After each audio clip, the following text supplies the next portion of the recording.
huyu tumemchagua lakini hatusikilizi. Tumemchagua lakini hawajibiki. Tumemchagua lakini si mwaminifu. Tumemchagua lakini si muwazi, si kiongozi mzuri. Na hapa tupo Avo House inayopatikana Busokelo. Na kama mnavyojua, wilaya Busokelo na Mbeya kiujumla imezungukwa na vivutio vingi vya utalii. Kwa hiyo Avo House wapo kwa ajili ya kukupeleka sehemu zote za vivutio vya utalii ndani ya wilaya Busokelo na vivutio vilivyo karibu na wilaya hiyo kama Matema Beach, Ziwa Ngosi, Kitulo, maporomoko ya maji Kimani na vinginevyo. Na huwa wanapokea wageni na kuandalia vyakula vizuri kabisa kwa maagizo maalum. Karibu Avo House. Mtazamaji wa Master TZ Online TV, leo katika kipindi chetu tutakuwa na mgeni na tutaenda kuongelea mada ambayo inahusu mambo ya uongozi. Kimsingi uongozi watu tunaelewa kwamba kiongozi inatakiwa aongoze watu. Wengi wao tunajua hivyo. Lakini sasa leo tutakuwa na mgeni ambao kidogo tutaenda kuelezea na kujua namna gani kiongozi mzuri ni upi, kiongozi ambaye haiko sawa. Vitu gani viongozi inatakiwa wafanye, vitu gani ambavyo viongozi inatakiwa wasivifanye katika nafasi zao za uongozi. Karibu sana mgeni wetu. Ndio, asante. Kwanza kabisa tungependa watazamaji wa Master TZ wakufahamu kwa majina, japo sio mgeni katika studio zetu za Master TZ, basi tunapenda wakufahamu kwa wale ambao ni mara kwanza kukuona.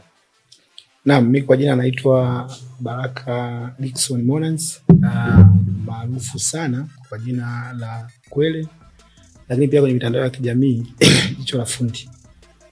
Jicho la Fundi. Okay. Jicho la Fundi kimsingi wakati uliopita kwenye kipindi kilichopita ulieleza kwa ufupi kidogo. Basi tulikuwa naomba kidogo tena tuelezee ni kwa nini uliamua kujiita Jicho, kwa sababu kimsingi watu waliuliza ni kwa nini Jicho la Fundi, au kupata ile brief kidogo kwa ufupi tu. Dhana ya Jicho la Fundi kwanza zewe vile Mungu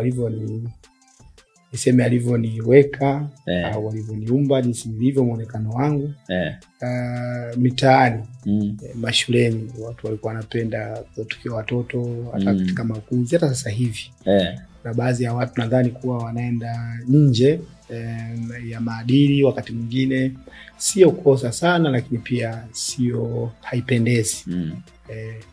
Mtu kamaona labda ana mguu mmoja ukamuita weka mguu, ana jicho moja ukaambia we kijicho, unaona? Mimi nikaona hii hapa inanipain, sometimes najisikia vibaya, japokuwa binafsi yangu sikuwahi kuleta ugomvi na mtu yeyote, lakini nikaona ili kuwarahisishia at least kutengeneza hali ambayo hata mimi mwenyewe nitafeel comfortable na wao watafeel comfortable. Kwamba akiita asihisi kuwa ni kosa, nikiitwa nisihisi kuwa ni kosa, kubalance mambo, kwamba badala kuniita wewe chongo, wewe kijicho, so me have to tell them kwamba no, nyie tumieni Jicho la Fundi, kwa sababu pia nikiamini kwamba katika jamii tuna uono tofauti wa mambo mbalimbali. Ndio. Na kwa nini Jicho la Fundi pia niliamini kwamba mafundi wana kariba moja, na hili nilipata katika pita yangu, katika makuzi yangu, katika harakati zangu. Nimewahi kusaidia mafundi, nimewahi kuwasaidia fundi hususan Dar es Salaam.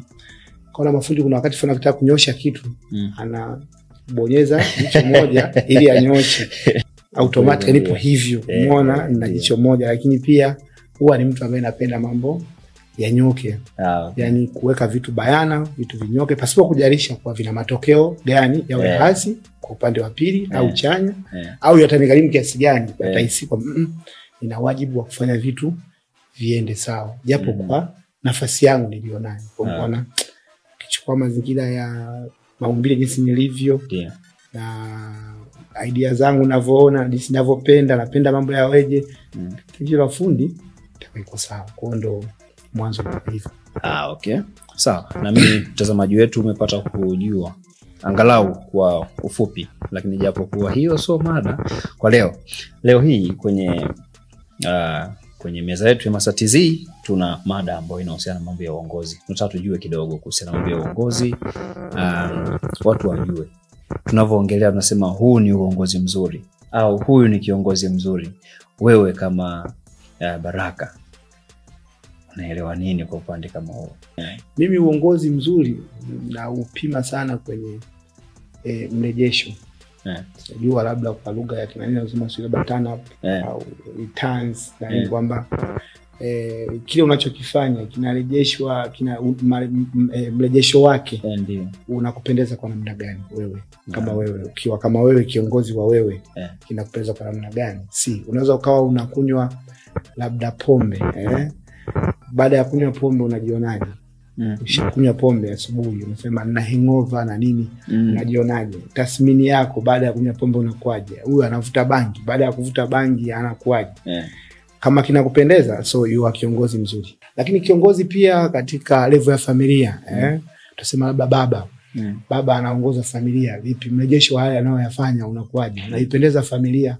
Watu wanaona nje wakiambiwa baba fulani amefanya hivi, wanaona vipi? Ni sawa? Tutaenda kwamba huyu baba sio mzuri. Kwa nini? He is not responsible. Hawajibiki kwa familia yake. Mtoto hana sare, ni sawa tu. Ameenda shuleni, ni sawa tu. Hajaenda, sawa tu. Ni sawa tu. Utapata tafsiri kwamba huyu ni mzembe. He is not responsible. Hakei familia yake. Sio kiongozi mzuri. Tukija pia kwenye level labda tutatoka kwenye familia, tutakuja ubalozi, tutakuja kijiji, tutakuja mimi kitongoji, kutoka kitongoji utakuja kutoka kitongoji utakuja kijiji, kutoka kijiji utakuja kata. Kuja kata utakuja jimbo utaenda level ya mkoa, unazungumzia taifa, sio? Ndio. Kwa hiyo yale unayoyafanya ukiwa kiongozi uliyechaguliwa na wananchi, mrejesho unaoupata wewe kwanza, unadhani kuwa ni inakupa faraja, inakupa amani, inakupa furaha kwamba hapa nimefanya. Kwa hata wale wanaomfanya kiongozi awepo, wanatakiwa pia waone kwamba hiki kinachofanyika, huyu ni kiongozi mzuri. Hiyo ni idea ambayo mimi naiona mara nyingi. Kiongozi asiye msikivu sio kiongozi. Kiongozi asiyesikiliza, huyo sio kiongozi. Kiongozi asiye mwaminifu, huyo sio kiongozi. Kiongozi asiye muwazi, huyo sio kiongozi. Kwa hiyo tuache kwenye familia, lakini tukija kwenye level labda ya kijiji, kitongoji, ndio tunaona kuna changamoto hiyo kwamba huyu tumemchagua lakini hatusikilizi. Tumemchagua lakini hawajibiki. Tumemchagua lakini si mwaminifu. Tumemchagua lakini si muwazi, si kiongozi mzuri. Leo sasa ndio, lakini na pia leo kidogo naona umeenda kidogo kuanzia level ya chini kabisa, lakini leo nataka tuangalie yule public leader, mtu ambaye anaongoza kama ulivyosema kuanzia ngazi labda balozi, yani kimsingi kwa mfano kama hivyo balozi, jimbo, kijiji, mpaka kufikia level ya juu kabisa huko. Tukiwa tuna lengo la kwamba tujue jamii huwa inachukuliaje uongozi unavyotakiwa. Na leo hii tunataka tuzungumzie mambo baadhi tu ambayo yanahusiana na uongozi katika jamii. Viongozi wengi ambao wanatuzunguka kimsingi au wanaotuongoza, wengi wao huwa wanakuwa kidogo wa makamo.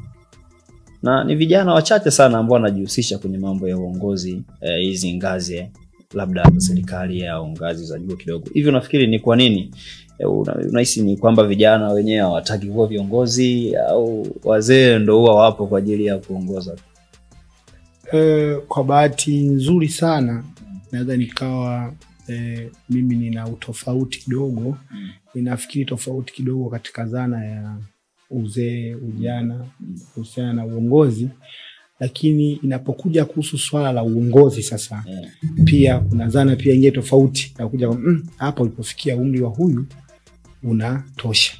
Dhana ya uzee ni nini na ujana ni nini? Kisha sema hivyo ni vitu tofauti. Kuna kijana na ujana. Unaweza kuwa mzee lakini una ujana mwingi. Umeona? Unaweza kuwa kijana una uzee mwingi. Inawezekana kwamba huyu mtu katika makuzi yake ametoka kuwa mtoto ghafla akajikuta mzee. Kwa nini? Level ya ujana ni level ambao unaona mtu yuko active. Anaweza kuact according to time. Muda, mahali, anatakiwa afanye nini, unakuwa mwepesi. Umeona? iwe ni kijana. Uzee ni kama vile ndo unaelekea jioni, umeona ule activeness inakuwa iko roho. Sasa ukienda hapo ndio utakuja kujua kwamba huyu ni goigoi sana kiasi ambacho kumwambia ni kijana unapata shida. Mbea ni mzee unaona kama inafiti. Japo umri wake ukiangalia ni below even 30, lakini the way anavyoact unaona yuko chini ya umri wa miaka 30, lakini mbona mambo yake kizee sana, hujaiona hiyo? Lakini mtu anaweza kawa ni mtu mzima, mambo ya kitoto sana huyu, umeona? Yaani mambo ya kitoto, yaani kwamba huyu mzee utegemei akifanya hivi. Kwa sababu umri wa uzee ameshaufikia. Ukishasema umri wa uzee kwa Tanzania umeanza kuapproach huko kwenye 45 and above. Na hapa tupo Ave House inayopatikana Busokelo. Na kama mnavyojua, wilaya Busokelo na Mbeya kiujumla imezungukwa na vivutio vingi vya utalii. Kwa hiyo Ave House wapo kwa ajili ya kukupeleka sehemu zote za vivutio vya utalii ndani ya wilaya Busokelo na vivutio vilivyo karibu na wilaya hiyo kama Matema Beach, Ziwa Ngosi, Kitulo, maporomoko ya maji Kimani na vinginevyo.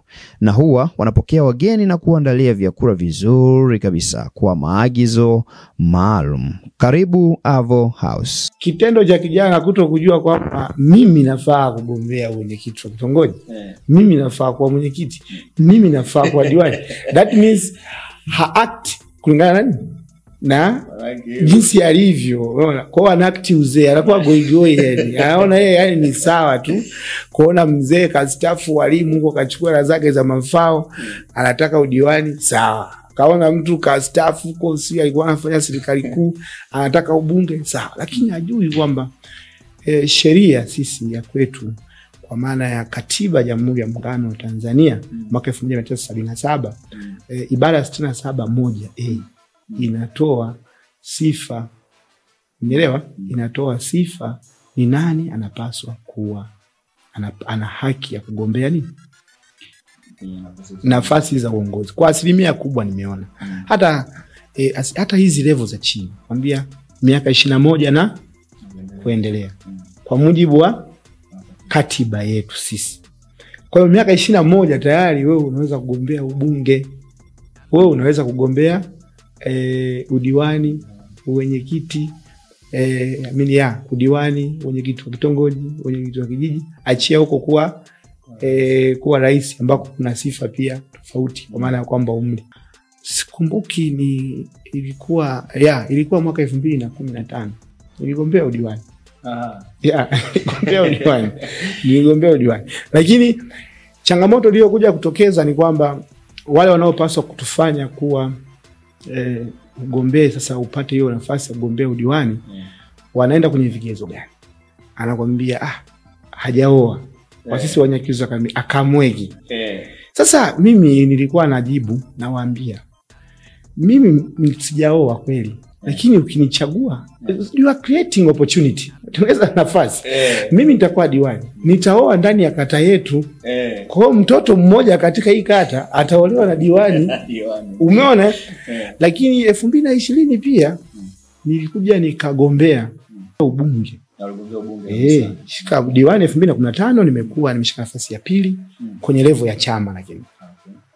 Lakini 2020 pia nikagombea ubunge 2020, katika gombea 2020 hiyo napo nikashika nafasi ya pili. Maswali ni yale yale. Hujaoa, hujajenga.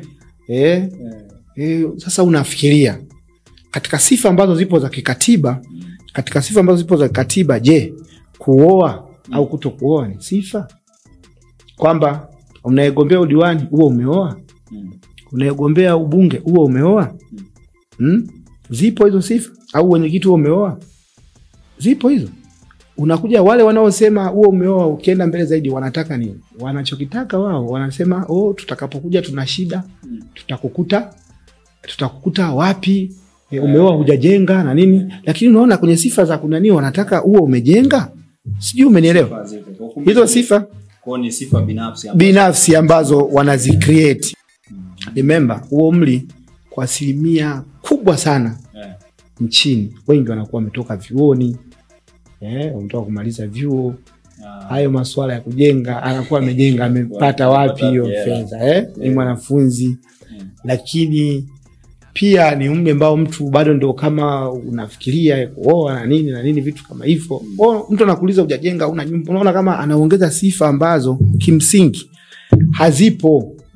Sio tu yani hata kikatiba hawajaona. Katiba imetoa sifa za msingi, moja hiyo nikwambia kwamba ni 67 inakwambia bila kuathiri masharti yaliyomo katika ibara hii, mtu yeyote atakuwa na sifa za kustahili kuchaguliwa au kuteuliwa kuwa mbunge. Umeona, endapo ni raia wa Jamhuri ya Muungano aliyetimiza umri wa miaka 21.